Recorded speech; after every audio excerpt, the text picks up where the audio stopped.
The reason you can't score consistently in college football 26 is because you're not using the right offensive techniques that's going to allow you to attack every defense you see. Luckily for you, in this video, I'm breaking down 5 secret offensive tricks that if you actually implement them into your next game, you're going to see your offensive win rate increase overnight. From pocket presence to a trick to make your RPOs unstoppable, you're not going to miss out on anything I have for you in this video. So let's jump right into it. All right, like I just mentioned, first I want to break down a secret trick that's going to make your RPOs way better.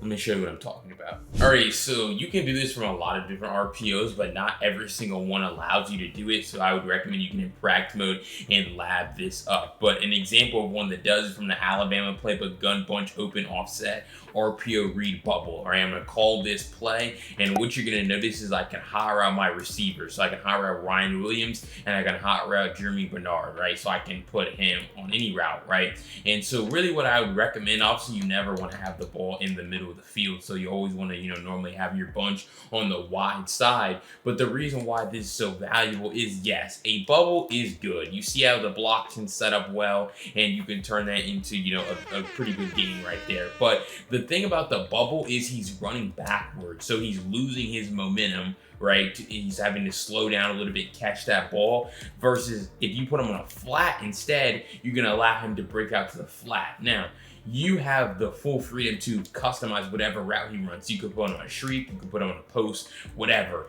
If they give me a look like this, I'm probably just going to put him on a shriek and attack that seam area, right? So if there's no slot corner lined up directly over him, I'm putting him on a shriek. Right here, there's a guy lined up over him, so I'm just going to put him on a flat. Boom, and he's just going to break out to the flat immediately, not losing momentum. Now, you would want to also try to maybe freeform that pass. So you probably just want to put him on a flat, try to freeform the pass maybe, but now you're able to see how that's going to be a lot more yards. You can speed boost after the catch because he's just breaking straight out to the flat and he's not losing any of his momentum. So you see how he, runs right down to the flat. The block set up nicely. We're able to catch that ball in stride and then, make a play on the sideline, make that guy miss a little bit and turn that into a pretty good game. So this would be another example of a shriek, but there's going to be times where even though it looks open, you can't throw it. So that's where I combine it with like maybe a hitch on my backside receiver. So a curl stem down once, right, or twice, a hitch. Now I'm reading it. They still give me the seam. Unfortunately, Ty Simpson sails it, but it was open. But I concur that you could almost always just look to this hitch,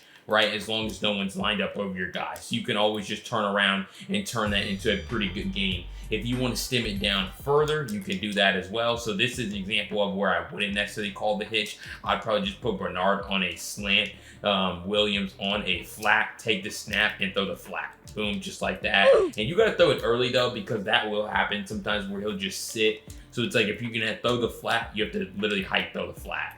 But we go through one last time, you see it, no, and that's actually man coverage, where if that was a bubble, that man coverage defender is able to guard that a whole lot better. But since he's breaking out to the flat, he's just way faster than that linebacker, and you turn it into a pretty good game. So really bottom line with this, it's like if they give you the seam, you just put a shriek, but you also have, full freedom to do whatever you want on the backside of a play. And really, it just allows you to get easy completions with RPOs by giving you more custom hot routes. All right, the next trick that you need to master on offense is actually the best settings to use and when you should use them. Let me show you the best ways to protect your quarterback here in CFB 26. All right, so we're going to come into nickel single mug, for example, on defense, and we're going to call the Texas four-man custom stunt.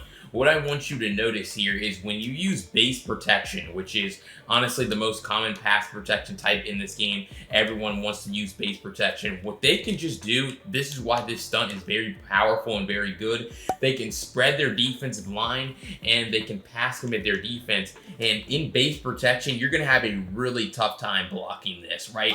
And everyone preaches base protection, including myself, but it's like you can't use it all the time. Like this is just going to absolutely ruin your pass protection here, especially when they're calling this stunt, two-man stunts, some of the other stunts here in this game. Base protection is going to struggle mightily versus it. You're just going to see how a lot of the time, like they don't even have to do anything with their user.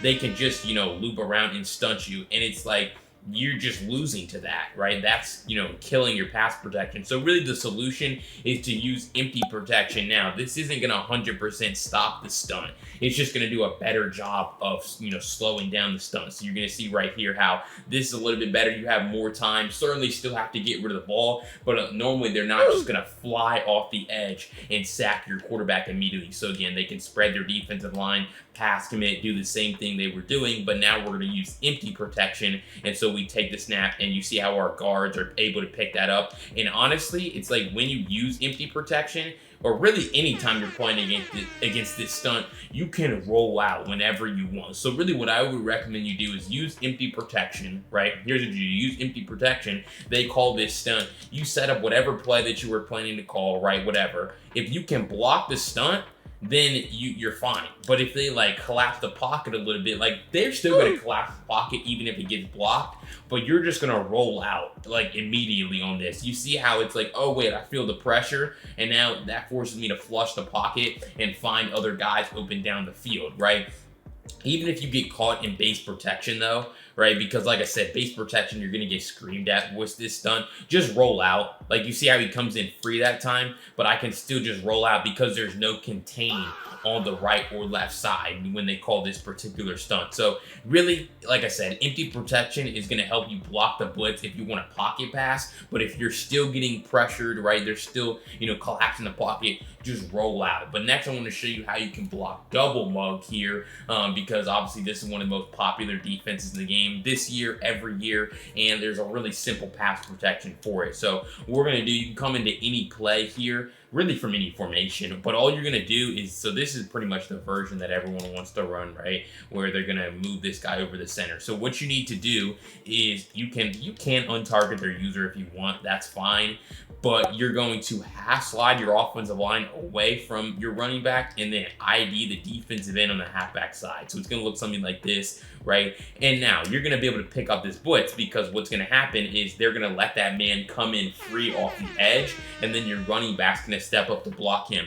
Versus if you don't use any pass protection versus this, you're just going to notice how those A-gap blitzers are going to come in free. Now, don't get it mistaken, they're still blitzing 6 people, and so it's 6 on 6. Everyone's in a 1-on-1, so that ball still needs to come out. But you're going to see how right here, if I don't use any pass protection, you just notice how it's pretty much just a party in the backfield. They let those A-gap blitzers come in clean, and there's really nothing that you can do. So again, half slide away from the halfback, ID the defensive end on the halfback side. Now, if they want to drag their user over here, then you want to untarget their user defender as well. If you have time, I wouldn't say that's necessarily mandatory, but it certainly helps. Everyone's blocked, and you can still see how you can roll out if you really wanted to, and then you're able to turn that into a big gain or a touchdown. So really, like I said, to block stunts, you're going to use empty protection, and then when you're playing against double mug in particular, you're just going to half slide your line away from your back, and then ID the defensive end on the halfback side, untarget their user if you need to, and really your pass protection using those 2 adjustments is going to be transformed overnight. Alright, so if you found those first 2 offensive tips helpful here in CFB 26, make sure you go down below, hit that subscribe button. I break down offensive tips and tricks for you guys every single day to help you win more games here in CFB 26. You don't want to miss out on any of the content I have, but if you want all 5 of these tips, the first 2 I showed you, and the next 3 I'm about to break down in written form to save on your phone during gameplay so that you never have to go searching through a video, go to the link down below in the pinned comment. You can join CFB University today, where your first month of all my written breakdowns for the month of April and beyond is only going to be $1. It's really the best way to learn how to play this game, and I understand some people would rather read something than watch a video. So what do you think? You can go down below, join today for only $1, and let's jump right back into the video. Because this next thing I'm about to break down is literally going to be the most transformational thing you've seen this week on offense. Let me show you how to improve your pocket presence. Alright, so really when I'm talking about improving your pocket presence, this is something else. It doesn't matter the formation, the play that you're calling. When I watch you guys play, or I play online against opponents, I see way too much of this. Take the snap, drift all the way back in the pocket, and then I go to, oh, I see B's open, and now I throw it. Stop drifting so far back in the pocket. You've never seen an NFL or college quarterback, I guess, take this many steps back in the pocket, and that happens a lot too, where you guys throw out of sack. And is that unlucky?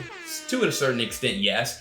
But it's like, if you're just drifting that far back in the pocket, you kind of deserve to throw out a sack. And that's honestly where most of those throw out a sacks happen, is when you're drifting too far back. If you just take the snap, cancel your drop back by flicking the left stick up, you're just going to notice how you're not going to take those really bad sacks. Right there, I didn't expect that blitz to come, but I was still able to get rid of the ball simply because I'm having good pocket presence and I'm playing in rhythm on time. So now we take the snap again and we can once again hit our read on time because, you know, we're not drifting too far back in the pocket. Like we call a play like this, right? This post is open. I take the snap, step up in the pocket, and you can just see how that's a wide open pass for a touchdown down the field. But if you're drifting too far back in the pocket, it's not going to be open. So we're going to call the same play, and you're just going to notice how I'm drifting too far back. And now when I go to throw that pass, I mean, I can't even get the ball past the line of scrimmage, right? So it's like, that's the key change that you need to make. Every single time you draw back the pass, doesn't matter the formation, doesn't matter the play. You need to flick the left stick up to cancel your quarterback's drop back animation, and then you're going to stand tall in the pocket and then step up if you need to. So again, boom, cancel my drop back here. I see the lane to step up, so I'm going to step all the way up, and I'm going to make that read down the field for an easy completion. So it's like, you're going to cancel your drop back, but then you still need to continue to step up when you feel pressure. You can also, like right here, I see that I need to move a little bit to the left, because all the pressure right there was on the right side of the offensive line. And so I just see this little pocket right here, right? I take the snap, I see this right here just for me to step up into. So this is where I want to get, and so I just step up into the left a little bit. And also you notice how when you step up, you see how this guy comes in free, right? Like this guy, he's not blocked right now. But when I step up, it like re-engages him. He gets sucked now into an animation, which gives me just a little bit more time to throw. So that's also something that's really important, is if a guy comes in free, stepping up in the pocket a lot of time is going to allow for your line to like re-engage with those guys. So again, here they have a blitz. I see that free pressure, and so I know I need to get rid of the ball, right? Versus if they sent a similar blitz and I was just drifting too far back, like same blitz, you see how I'm drifting, and now I just take a sack. So really, bottom line, cancel that drop back by flicking the left stick up, and then continue to step up in the pocket if you really feel like you have someone open down the field. But also that's going to prevent you from taking those really bad sacks. And really the best way to improve your pocket presence is to get into a drill like this in practice mode, because if you just drift out of the back of the end zone, it's a safety, right? That's really just going to build your muscle memory of, okay, I have to flick the left stick up. I can't take sacks. I can't, take safeties. And it's also going to force you to get rid of the ball quickly as well, because that's really important, right? You can step up in the pocket, but if you never throw the ball, eventually they're just going to sack you, right? So that would be a safety right there. So you still need to step up and get your eyes downfield and get rid of the ball, and you also just don't want to like drift in one direction, because this makes it easy to sack you. So really, bottom line, having good pocket presence, flicking the left stick up to cancel your drop back, making your reads down the field, and not drifting back in the pocket, and putting the ball at the 1 yard line is a great drill to improve your pocket presence. All right, and before I jump to those final two offensive tricks that you're absolutely not going to miss here in CFB 26, make sure you subscribe to this channel. I'm the only one right now breaking down CFB 26 tips and tricks for you guys every single day. You don't want to miss out on any of the content that I have. But let's jump into those final two tips. Which that next one I'm about to show you is going to be a way to make your run offense 10 times better with one simple adjustment. Let me show you what I'm talking about. All right, so we're just going to have them in random defense right here. And what you're going to notice is there's no flame icons over the head of any of these these players on defense, right? So there's only an M, which indicates the Mike linebacker. So when we run this ball, not to say that, we can't pick up yards, but you just, there wasn't a whole lot of room there to run. And so we only pick up 3 yards. Versus like right here, there's a huge gap open. But what I could really do is, since I know that I'm running to the left, right? This handoff is going from right to left. All of these guys, if I draw a line down the middle, right, from Smith to the right, those guys aren't really going to have an impact in the play. So really what I could do is I could untarget this guy, I could untarget this guy, and so now what's going to happen is they're going to come in free, and my line is going to actually target and block those other guys that could have an impact in the play. So we looked at the instant replay right here, and what you're going to notice is I think I did this guy right here, so no one blocked him. You see how he came in free, and then I did this guy right here, right? So you see how, if I could get on him, my goodness, boom, yeah, this guy right here, you see how he comes in free too. Now he ends up getting blocked at the end, I guess, but you see it was really this guy, number 4, who, you know, allowed my lineman 75, instead of blocking somebody, he gets downfield. And you see how these 2 safeties now got blocked, which really prevented them from coming in free and looping around and making a play. So if it was this front, right, different defense here, I'm probably going to untarget this guy and I'm probably going to untarget this guy. So you could do more than one defender, right? So I'm going to do these 2, and so now they're going to come in free. And now that was kind of scary because that guy was close to making a play, so maybe I wouldn't do that again. Maybe this time I'm just going to do this guy on the edge, and then maybe this safety. So these 2 guys where they're going to come in free, and so now what that's going to do is going to allow my line to actually block some of the other guys that, you know, could have an impact on the play that they probably wouldn't get to if I didn't tell them to let certain guys come in free. So like right here, where that time we're able to take that lineman and get up and block a second level defender, which is going to make it a whole lot easier for me. So you see how, boom, this would be the guy that 75 is blocking. He would be blocking 22. But I let 22 come in free, which allows 75 to get up here and block this linebacker, and that opens this gap right here for me to just cut up and turn into a big game. Also, you see how the tight end is able to get up to the second level and block this safety, which again, all of this stuff, it's going to start to compound every time you run the ball. Right here, again, we're just running to the left. We don't need to block this guy on the right. Let him come in free, and then that's going to allow for our guys. You see that tight end was going to get up there and block Bray Hubbard, right? 18, the safety. So it's like it still runs. Your guys that are actually blocking people, they still have to win their reps. So it's not like, you know, this is going to allow you to score touchdowns every play, certainly, you know, but it's just like, look at this, where it's like, okay, instead of you block the end, you get up and block the safety. And so if we were able to turn it upfield, we might have had a lane down that right sideline. So really, this works in the run game. This works in RPOs. I also showed you that this works when you're pass blocking against like double mug. So untargeting certain defenders is going to put a flame icon over their head and prevent the offensive line from blocking them, which is just going to help your overall, you know, run game, because you're going to get up there and do what I just did there and block the second level defenders instead. All right, and that 5th and final tip I want to share with you in this video is going to be one that's going to allow you to beat man coverage every single time with a few simple methods. Let me show you what I mean. All right, so we're gonna have them in random man coverage here. And so really what we're going to, you know, notice is I have 3 methods. So I'm gonna have them in random man coverage, and I'm going to use whichever method, you know, is the most suitable in this situation. So the 3 methods are curl routes, mesh concepts, in the quarterback run game. So if they're going to be running press man, I'm not gonna use curl routes. Right here with this look, I'm just going to try to take my quarterback. This is a quarterback zone from trips tight end. I'm going to try to get out to the edge just like this, just because that particular man coverage that they were in gave me the look out to the edge. Now, this would be another quarterback zone look, right, where, I mean, you just have huge numbers out to that sideline. Jay Miller gets up there, blocks Bray Hubbard, and if you can speed boost with your quarterback, you're just going to be ripping off big gains. So it's like certain formations have quarterback runs. Right here, this is an example of where I'm going to use the mesh concept, right? So I'm going to put B on a crosser, Y on a drag, probably X on a streak. So something like this, where we're looking to our 2 drags, because our other 2 options, I just don't think they would be great in this situation. And so you see how that mesh concept, right? One of the drags gets open and we're able to convert it. So man coverage is mesh concepts, quarterback run game, and curl routes. Now, if they're going to run off man, I want to show off man coverage. So if they ever give you this look, off man coverage, this is where the curl route becomes valuable. Now, honestly, you can combine it. You can have a curl and a mesh, right? So you can have the mesh concept and the curl on the same play. But when they're in off man, you're literally just going to spam curl routes on them, because you're throwing the ball right on the break. Right before that guy turns around is when you're looking to throw it. So right here, they naturally give us an off-man coverage look. And so I'm just going to have my mesh concept, my curl, and the key is the timing. You see how I'm throwing that ball before he even turns around, because the defender is still running up the field. So we look at the instant replay right here, right? So boom, we take it. Number 5 runs upfield, stops. Look at this. The ball is coming out right here.